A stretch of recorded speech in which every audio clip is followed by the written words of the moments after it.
Clôture dans le rouge ce soir pour le CAC 40 au terme d'une séance que l'indice parisien aura passé à reculer pour au final clôturer en baisse de 2,09% à 6165 points. La publication de résultats encore affectés par la pandémie d'Atos ou encore de Danone ont pesé sur la tendance. Une tendance dans le sillage également des indices américains qui avaient clôturé dans le rouge hier soir et qui ont ouvert dans le rouge cet après-midi. Que ce soit aux États-Unis ou en Europe, les investisseurs décortiquent à présent les nombreuses publications d'entreprises cette semaine et espèrent y trouver une justification à des valorisations parfois excessives, comme c'est le cas avec les valeurs technologiques aux États-Unis. Alors que les premiers résultats sont déjà publiés, à l'instar d'IBM, le Nasdaq justement perdait près de 1% hier soir et continue à reculer de plus de 1,5% ce soir, tandis que le Dow Jones ou encore le S&P 500 perdent chacun aux alentours de 1% à la clôture du marché parisien. Aux États-Unis, donc, les investisseurs ont pris connaissance hier soir des résultats d'IBM qui évoluent d'ailleurs à contre-courant sur les marchés américains grâce à une croissance de 1% de ses ventes à 17,7 milliards de dollars, soit plus que les 17,3 milliards de dollars anticipés. Des résultats portés notamment par la division cloud de l'entreprise qui croît de 21% sur la période. Pour l'ensemble de l'année, IBM annonce être confiant sur la progression de son chiffre d'affaires.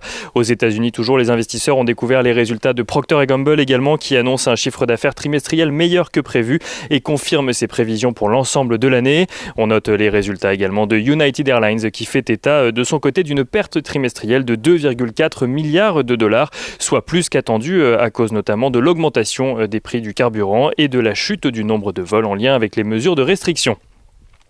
À Paris, à présent, on note côté résultats toujours, et ils sont nombreux, que Danone annonce un repli de 3,3% de son chiffre d'affaires au premier trimestre de l'année en lien avec les mesures de restriction toujours en place. Le groupe agroalimentaire estime cependant être en mesure de renouer avec la croissance organique dès le second semestre 2021, tout en confirmant attendre une marge opérationnelle courante globalement en ligne, en citant, je cite, l'entreprise, avec celle de 14% atteinte par le groupe en 2020.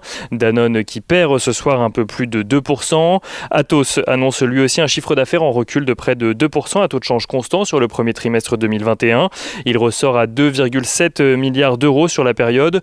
En cause, la pandémie selon le groupe qui pointe tout de même la résilience d'une partie de ses activités, à savoir les activités services financiers et assurances, mais aussi les activités santé et sciences de la vie. Atos qui pointe cependant le recul de son activité industrie en Allemagne notamment. Cela n'empêche pas le groupe de confirmer ses objectifs pour l'ensemble de l'année 2021, à savoir un chiffre d'affaires en croissance de 3,5 à 4% à taux de change constant. Atos qui perd ce soir en revanche 6% à la clôture du marché parisien. M6 annonce de son côté un chiffre d'affaires en recul de 7,7% au premier trimestre. Le groupe audiovisuel, très courtisé d'ailleurs depuis l'annonce de la cession d'une partie de son capital par son principal actionnaire Bertelsmann, se félicite en revanche d'avoir réussi à atteindre une marge opérationnelle de 21,7% sur la période, grâce notamment à ses efforts en matière d'économie. M6 qui perd ce soir 1,3%. Et Plastic Omnium rompt de son côté avec la tendance, en tout cas la tendance de ce qui est annoncé dans les résultats, et annonce une croissance de chiffre d'affaires de 4,8% à change constant, grâce notamment à ses activités en Asie, mais aussi grâce à son activité module qui construit ou équipe des cockpits de voitures. Sur l'ensemble de l'année, le groupe confirme ses objectifs avec un fort rebond de chiffre d'affaires anticipé et une marge opérationnelle à 6% du chiffre d'affaires. Plastic Omnium qui cède tout de même 0,34% ce soir. On note toujours à Paris que Air France annonce de son côté que son augmentation de capital a été réalisée avec succès.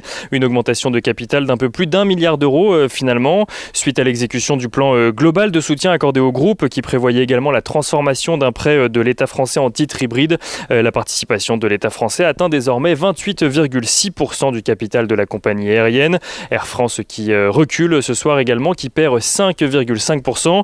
Et on finit avec GTT du côté des résultats qui annonce un chiffre d'affaires de 88 millions d'euros au premier trimestre.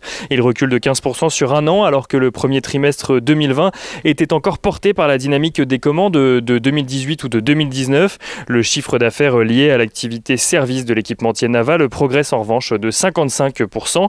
GTT qui confirme d'ailleurs ses objectifs pour 2021, à savoir un chiffre d'affaires compris entre 285 et 315 millions d'euros. GTT qui recule également ce soir de 0,42%.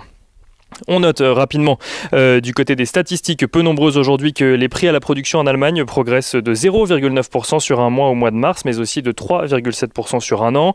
Les investisseurs qui ont également suivi de près aujourd'hui les rendements obligataires aux États-Unis, dont le rendement obligataire à 10 ans est monté jusqu'à 1,63% ce matin pour redescendre à la clôture parisienne aux alentours des 1,58%. Les investisseurs qui ont également suivi la tendance du côté de l'euro-dollar qui continue sur sa lancée et qui se situe désormais aux alentours des 1,2050$ pour 1 euro. Et si on regarde l'agenda de demain, peu de statistiques sont prévues, mais toujours beaucoup de publications d'entreprises au programme.